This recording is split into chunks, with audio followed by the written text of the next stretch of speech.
শ্রীমদ্ ভগবদ গীতা যথাযথ দশম অধ্যায়। আজকে শ্লোক নাম্বার 17 নম্বর শ্লোক আমরা পাঠ করে আলোচনা করব। সবাই ভগবদ গীতা নিয়েছেন?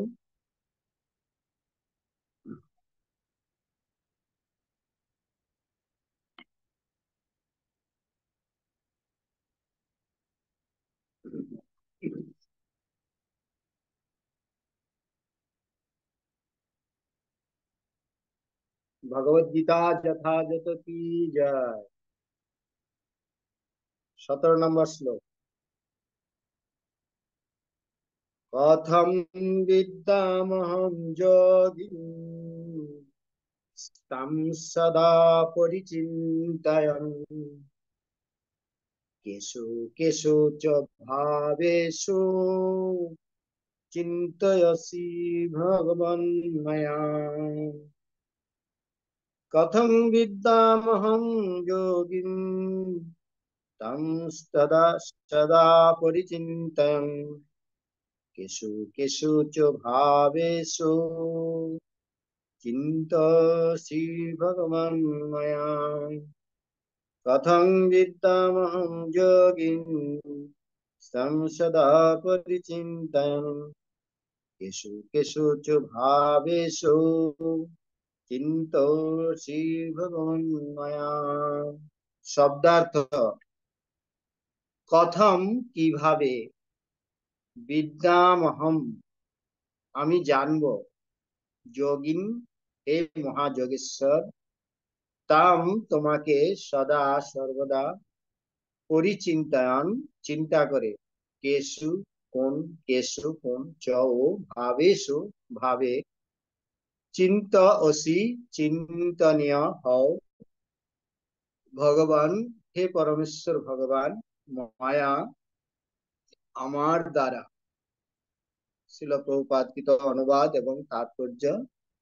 জগৎগুরু শ্রীল প্রভুপাদ কি জয়। হে যোগেশ্বর, কিভাবে সর্বদা আমি তোমার চিন্তা করব এবং কিভাবে আমি তোমাকে জানতে পারবো, হে ভগবান, কোন কোন বিবিধ রূপের মাধ্যমে আমি তোমাকে চিন্তা করব। তাৎপর্য: পূর্ববর্তী অধ্যায়ে বর্ণনা করা হয়েছে পরমেশ্বর ভগবান তার যোগমায়ার দ্বারা আবৃত থাকে। যারা তার চরণে সর্বোত্তভাবে আত্মসমর্পণ করেছেন এবং ভক্তরাই কেবল তাকে দর্শন করতে পারেন। এখন অর্জুনের মনে তার বন্ধু শ্রীকৃষ্ণের ভগবত্তা সম্বন্ধে কোনো সংশয় নেই, কিন্তু তিনি জানতে চান কিভাবে সাধারণ মানুষ সর্বব্যাপক পরমেশ্বর ভগবানকে জানতে পারবে। কোন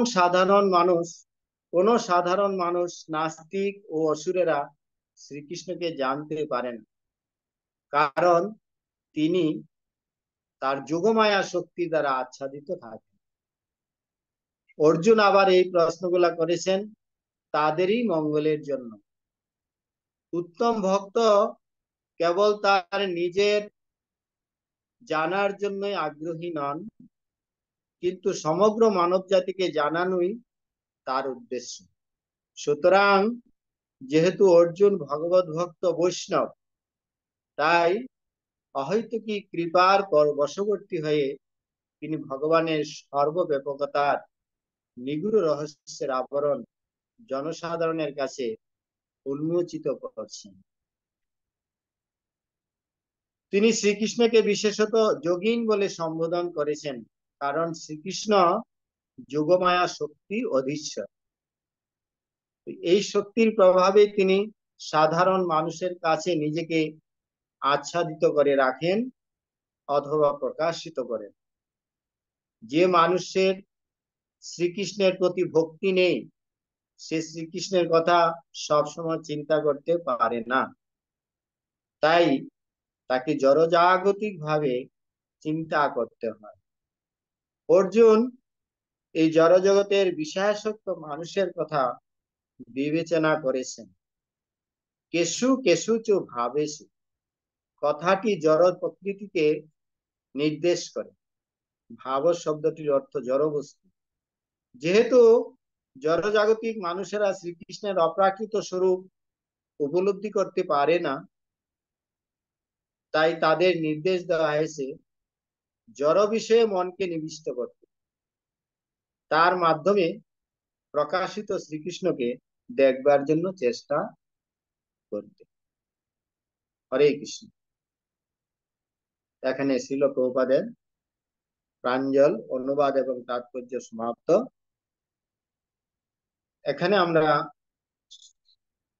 পূর্ববর্তী অধ্যায়গুলো শ্লোকগুলোতে আমরা দেখতে পাচ্ছি যে ভগবান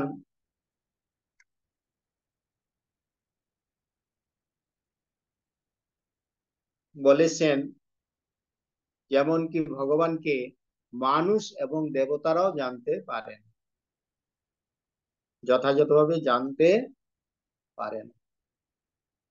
সেই জন্য অর্জুন বলছেন, হে পুরুষোত্তম, হে ভূত ভাবন, হে ভূতেশ, হে দেবেশ দেবদেব, হে জগৎপতে, তুমি নিজেই তোমার চিন্তা শক্তির দ্বারা নিজের সম্বন্ধে অবগত আছো। তো অর্জুন ভগবানের কাছে প্রার্থনা করছেন, হে ভগবান, আপনাকে জানা আমার অত্যন্ত কঠিন, আপনাকে জানা আমাদের দ্বারা কখনোই সম্ভব নয়। এমনকি সাধারণ মানুষ তো দূরের কথা, দেবদেবীরাও আপনাকে জানতে পারে না। যদি আপনি আপনাকে আমাদের কাছে প্রকাশ না করেন বা না জানান, সেইভাবে অর্জুন প্রশ্ন করছেন যে ভগবান, আপনি তো চিন্ময় জগতে অবস্থান করছেন, আপনাকে তো দেখা জানা খুবই কঠিন, কিন্তু এই জড় জগতে আপনি কিভাবে প্রকাশিত আছেন বা আপনার বিভিন্ন ঐশ্বর্য বিভূতির মাধ্যমে আপনাকে আমরা কিভাবে বুঝতে পারি, সেটা আমাদেরকে বলুন। এখানে এই জড় জগতের মাধ্যমে, জড় বস্তুর মাধ্যমে কিভাবে ভগবানকে উপলব্ধি করা যায়, সেই সমস্ত বিভূতি ঐশ্বর্যের মাধ্যমে, বিভিন্ন ঐশ্বর্যের মাধ্যমে ভগবান সেটা আমাদের কাছে প্রকাশ করবেন। তো সেই জন্য অর্জুনের জিজ্ঞাসা অনুসারে ভগবান তার পরবর্তী শ্লোকগুলোতে তিনি সেই ভগবানের বিভূতি এবং ঐশ্বর্যগুলা বলবেন। তো অর্জুন ভগবানকে বলছেন, তুমি যে সমস্ত বিভূতির দ্বারা এই লোকসমূহে পরিতৃপ্ত হয়েছ, 16 নম্বরে বলছে, তোমার সেই সমস্ত দিব্য বিভূতির সমূহ কেবল তুমিই বিস্তারিত ভাবে বর্ণনা করতে সমর্থ। আজকে শ্লোকে বলছেন, হে যোগেশ্বর, কিভাবে সর্বদা আমি তোমার চিন্তা করব এবং কিভাবে আমি তোমাকে জানতে পারবো, হে ভগবান, কোন কোন বিবিধ রূপের মাধ্যমে আমি তোমাকে চিন্তা করি। চিন্ময় বস্তুকে তো আমরা জানতে পারি না, দেখতে পাই না, বুঝতে পারি না, কিন্তু জড় বিভূতির মাধ্যমে, জড় ঐশ্বর্যের মাধ্যমে, জড় জগতের মাধ্যমেও আমরা কিভাবে তোমাকে উপলব্ধি করতে পারবো, সেই বিষয়ে আপনি আমাদেরকে বলুন। সেখানে প্রভুপাদ তার তাৎপর্য বলছেন যে পূর্ববর্তী অধ্যায়ে বর্ণনা করা হয়েছে পরমেশ্বর ভগবান তার যোগমায়ার দ্বারা আবৃত। ভগবানকে জানা, দেখা, বোঝা অত্যন্ত কঠিন। ভগবান তার পূর্ববর্তী অধ্যায়ে, সপ্তম অধ্যায়ে 7-25 নম্বর শ্লোকে বলেছেন, নাহম প্রকাশ সর্বস্ব যোগ মায়া সমাপ্তি। আমি সর্বস্ব নিজেকে প্রকাশিত করি না, আমি আমার যোগমায়ার দ্বারা আমাকে আচ্ছাদিত করে রাখি, এবং আমাকে যদি কেউ দেখতেও চায় তো সেটা আমি তাদের কাছে আমার যোগমায়ার দ্বারাই তাদের কাছে আমি প্রকাশিত করি। আমি সবার কাছে প্রকাশিত হই না। আমি কাদের কাছে প্রকাশিত হই? আমরা যিনি আমাদের সর্বোত্তভাবে যারা তার চরণে আত্মসমর্পণ করেছেন, এবং ভক্তরাই কেবল তাকে দর্শন করতে পারে। তাহলে ভগবানকে দর্শন করা খুবই সহজ নয়, তিনি যদি আমাদেরকে দর্শন না দেন।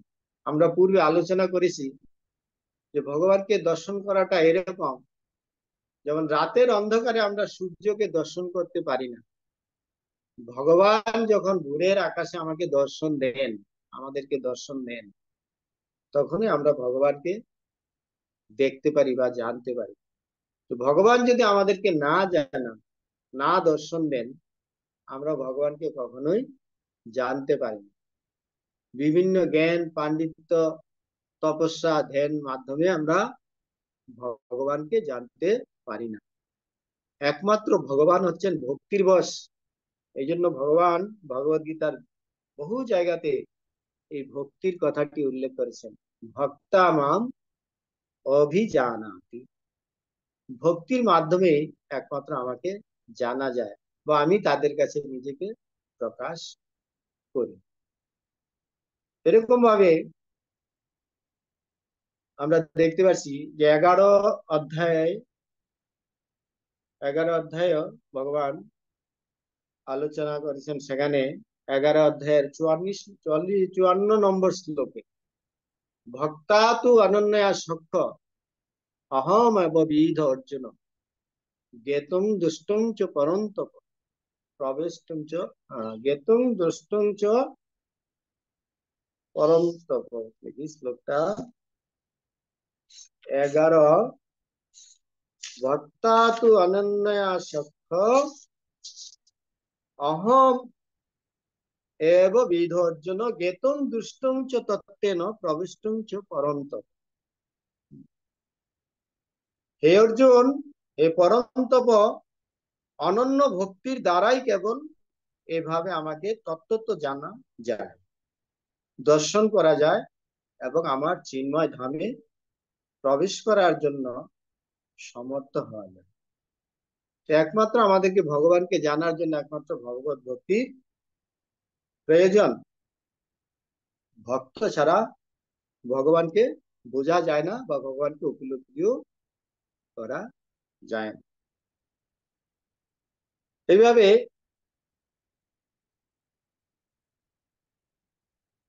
এখন অর্জুনের মনে তার বন্ধু শ্রীকৃষ্ণের ভগবত্তা সম্বন্ধে কোনো সংশয় নেই। ভগবান ইতিপূর্বে যত শ্লোকের বিষয়বস্তুগুলো আলোচনা করেছেন, তো অর্জুন ভগবানকে সম্পূর্ণভাবে উপলব্ধি করেছেন। তিনি যে শ্লোকে বলেছিলেন, পরম ব্রহ্ম পরম ধাম পরম পবিত্রম পরম ভগবান পুরুষম শাশ্বতম দিব্যম আদিদেবম অজম বিভুম আহস্ত নিশ্চয় সর্বে দেবশ্রী নারদস্তথা অর্ষিত দেবলোকেশ স্বয়ং জৈব ভবিষ্য। অর্জুন ভগবানকে বলছেন, তাকে তিনি উপলব্ধি করে বলছেন যে তুমি পরম ব্রহ্ম পরম ধাম পরম পবিত্র পরম পুরুষ, তুমি নিত্য দিব্য আদিদেব অজ বিভু। শুধু তিনি বলছেন যে আপনি আমার বন্ধু বলেই যে আমি আপনাকে ভগবান বলে বলছি তা নয়, শাস্ত্র বহু বর্ণনা রয়ে গেছে, এবং বিভিন্ন দেবর্ষি নারদ অশ্বিত দেবলো বেশ ঋষিরা তোমাকে সেইভাবে বর্ণনা করেছেন। তো তিনি বিভিন্ন শাস্ত্রের সিদ্ধান্ত দিয়ে এবং বিভিন্ন মুনি ঋষিদের উদ্ধৃত দিয়ে তিনি বলেছেন যে আপনি পরমেশ্বর ভগবান। অর্জুন ইতিপূর্বেই শ্রীকৃষ্ণকে পরমেশ্বর ভগবান বলে উপলব্ধি করেছেন, জানতে পেরেছেন। কিন্তু অর্জুন এখানে ভগবানের কাছ থেকে এই বিভূতি ঐশ্বর্য জানার জন্য কেন বলছেন? কারণ কোন সাধারণ মানুষ নাস্তিক ও অসুররা শ্রীকৃষ্ণকে জানতে পারে না, কারণ তিনি তার যোগমায়া শক্তির দ্বারা আচ্ছাদিত থাকেন। তো অর্জুন আবার এই প্রশ্নগুলা করেছেন তাদেরই মঙ্গলের জন্য, তাদের জন্য যারা সাধারণ মানুষ, নাস্তিক এবং অসুর, যারা ভগবানকে জানতে পারেন না, তাদের কাছে ভগবান যাতে উপলব্ধি করান, সেই জন্য অর্জুন ভগবানের কাছে প্রশ্ন করছেন।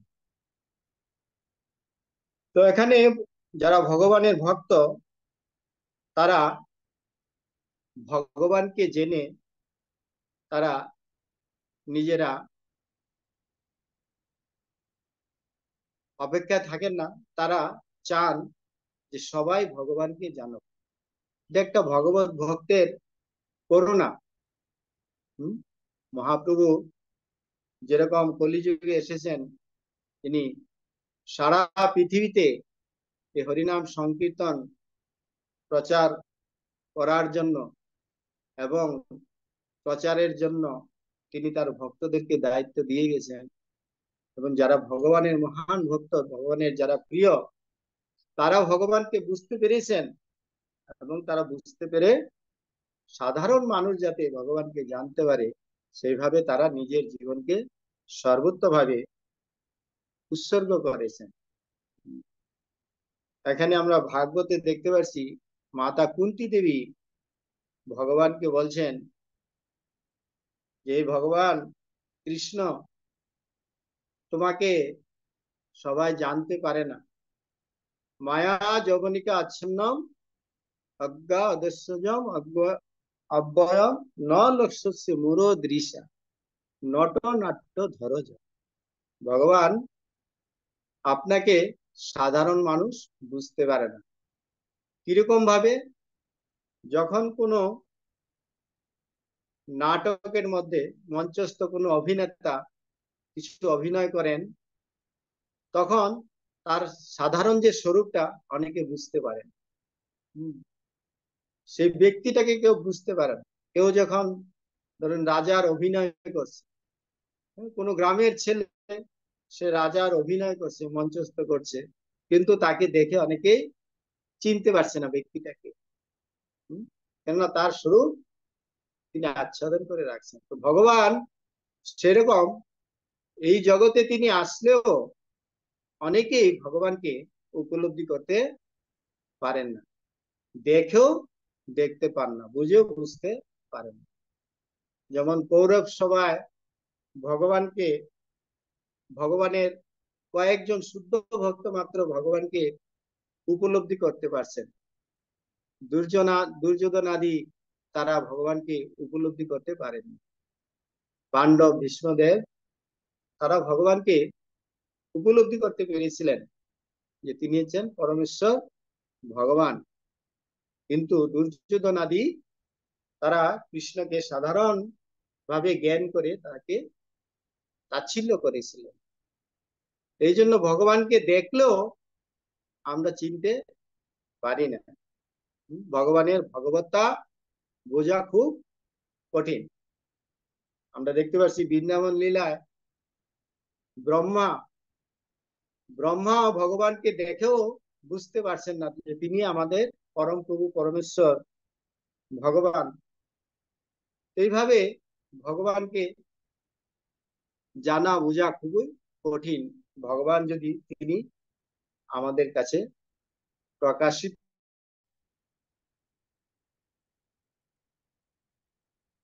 এই জন্য অর্জুন এই প্রশ্নগুলা সাধারণ মানুষের জন্যই করেছেন। উত্তম ভক্ত কেবল তার নিজের জানার জন্যই আগ্রহী নন, কিন্তু সমগ্র মানব জাতিকে জানানোই তার উদ্দেশ্য। সুতরাং যেহেতু অর্জুন ভগবত ভক্ত বৈষ্ণব, তাই অহৈতুকী কৃপার বশবর্তী হয়ে তিনি ভগবানের সর্বব্যাপকতার নিগূঢ় রহস্যের আবরণ জনসাধারণের কাছে উন্মোচিত করেছেন। এইভাবে ভগবানের ভক্ত চান যে সাধারণ মানুষও ভগবানকে জানুক। এটা হচ্ছে ভক্তের বাঞ্ছা। ভক্ত সবসময় ভগবানের মহিমা প্রচার করার জন্য ব্যস্ত থাকে। এই জন্য এই ভগবানকে জানা বা ভগবানের মহিমা প্রচার করা, এটা ভগবানের কৃপা ছাড়া, ভগবানের ইচ্ছা ছাড়া কখনো তাকে আমরা বুঝতে পারি না বা অন্যকে জানাতে পারি না। কৃষ্ণ শক্তি বিনা নাহি তার প্রবর্তন। কৃষ্ণ যদি কাউকে অনুমোদন না করেন, কৃষ্ণ যদি কাউকে শক্তি প্রদান না করেন, আমরা কৃষ্ণকে জানতেও পারি না বা কৃষ্ণের মহিমা প্রচারও করতে পারি না। এইভাবে এখানে বলা হয়েছে যে ভাগবতে আরেকটি শ্লোক আছে যে জন্ম ঐশ্বর্য শ্রুত শিবি এধ মান মদপমান নৈবা অর্থম অভিধাতু বৈতাম অকিঞ্চন গোচর। ভগবানকে কারা জানতে পারে না, সেখানে বলা আছে চারটি বিষয়: জন্ম, ঐশ্বর্য, শ্রুত, শ্রী।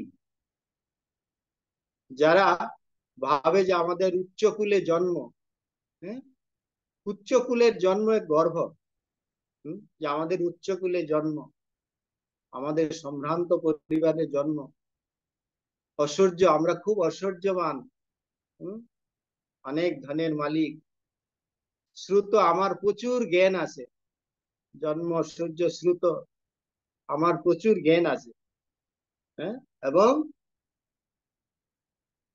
শ্রীভি, আমি খুব সুন্দর। এরকম ভাবে যারা এই চারটা ঐশ্বর্যের জ্ঞানে অন্ধ, তারা কখনো ভগবানকে বুঝতে পারে না। উচ্চকুলে জন্ম হইলেও ভগবানকে জানা যায় না, অনেক ঐশ্বর্য থাকলেও ভগবানকে জানা যায় না, অনেক জ্ঞান থাকলেও ভগবানকে জানা যায় না, এবং খুব সুন্দর হইলেও ভগবানকে উপলব্ধি করা যায় না। তো ভগবান কাদের কাছে উপলব্ধ হন?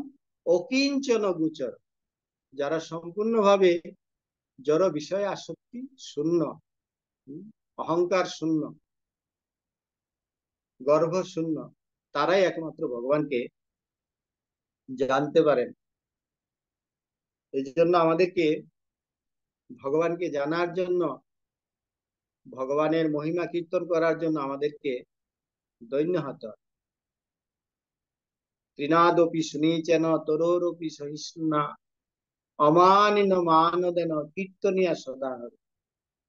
সর্বদা ভগবানকে কে কীর্তন করতে পারে? ভগবানকে চিন্তন করতে পারে। ভগবানের মহিমা কে কীর্তন করতে পারে? সর্বদা যদি আমরা ভগবানকে উপলব্ধি করতে চাই, সর্বদা আমরা ভগবানের কথা চিন্তা করতে চাই, ভগবানের মহিমা কীর্তন করতে চাই, তাহলে আমাদেরকে চৈতন্য মহাপ্রভু বলেছেন এই গুণগুলো আমাদেরকে অর্জন করতে হয়। কোন গুণ?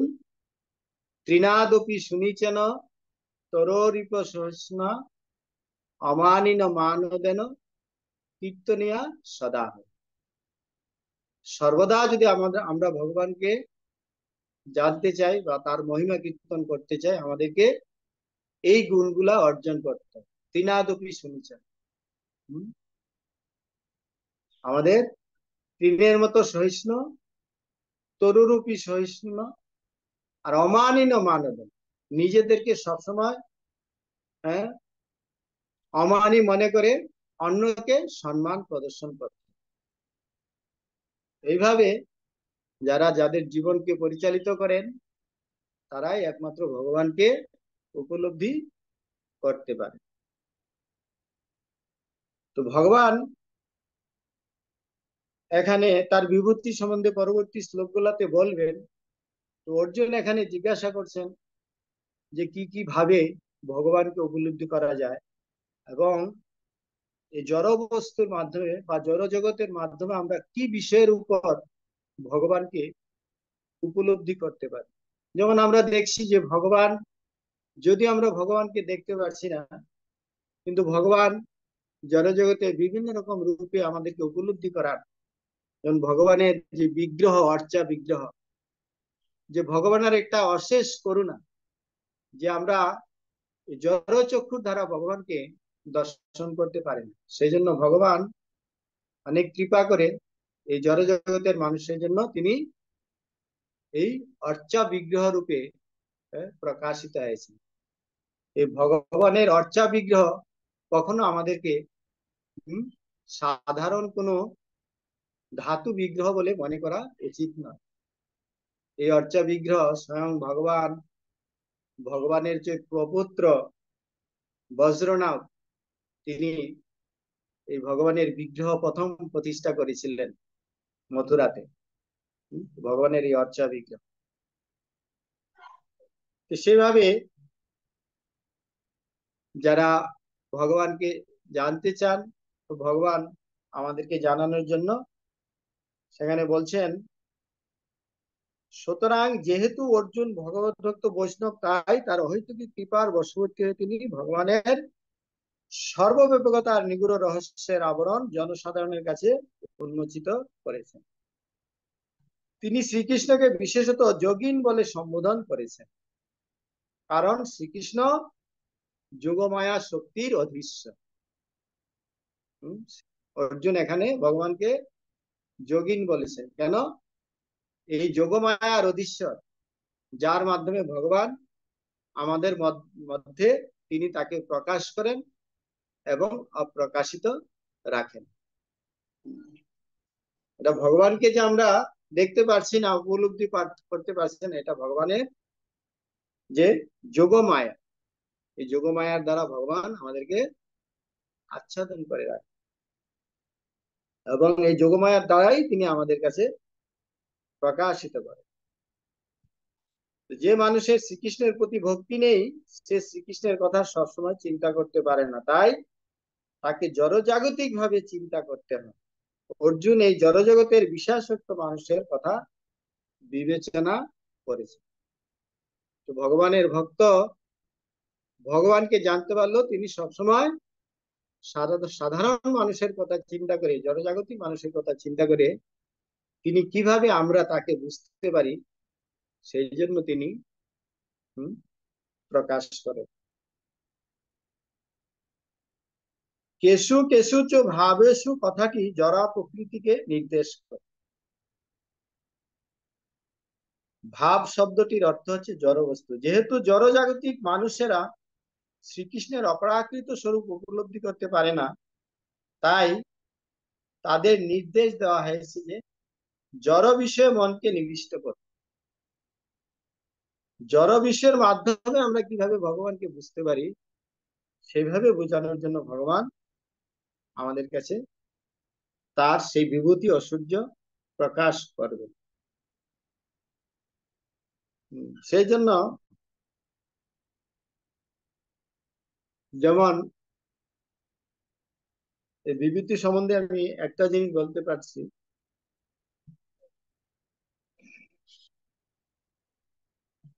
ভগবান বলছেন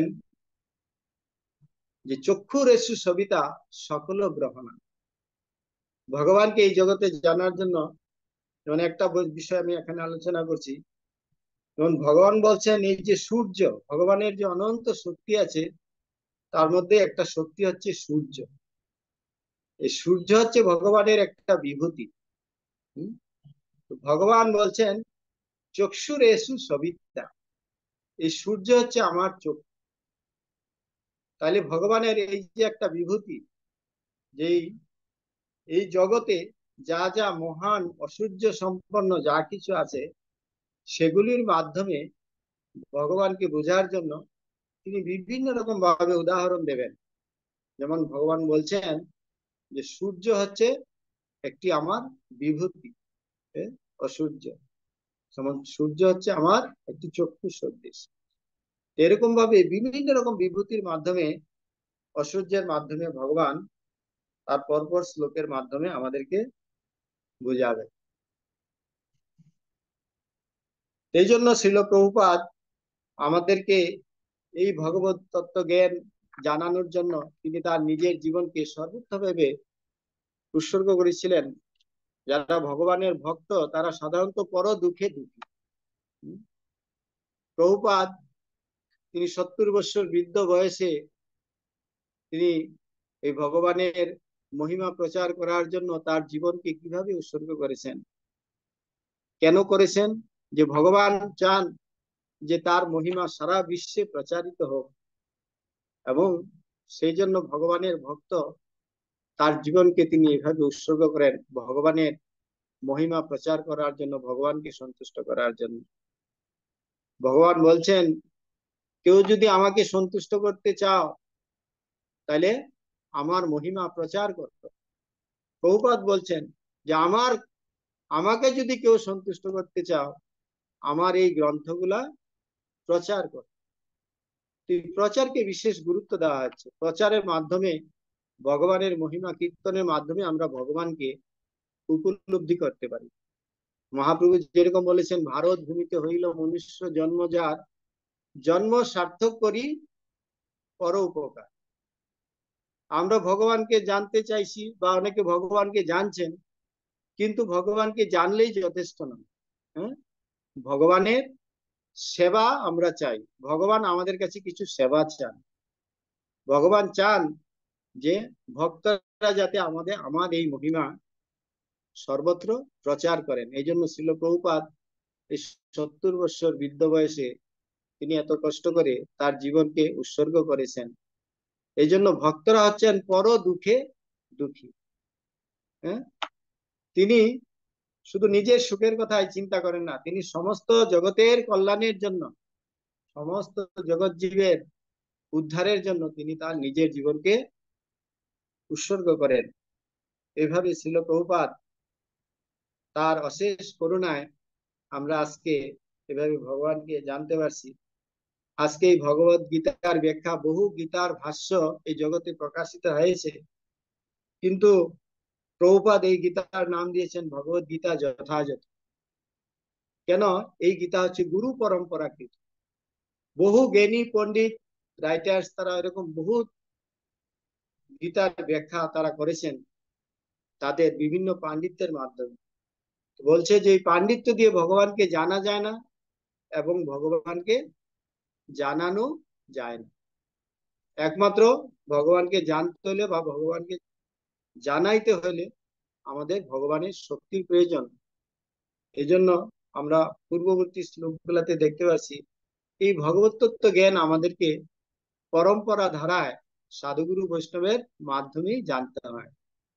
এবং পরম্পরা প্রাপ্ত এবং রাজস্ব বিদু, এই গুরু পরম্পরার মাধ্যমে একমাত্র ভগবানকে আমাদের জানতে পারি বা জানাতে পারি। এইভাবে পরবর্তী শ্লোকগুলাতে আমরা জানতে পারবো ভগবান তার বিভূতি সম্বন্ধে পরপর বলবেন।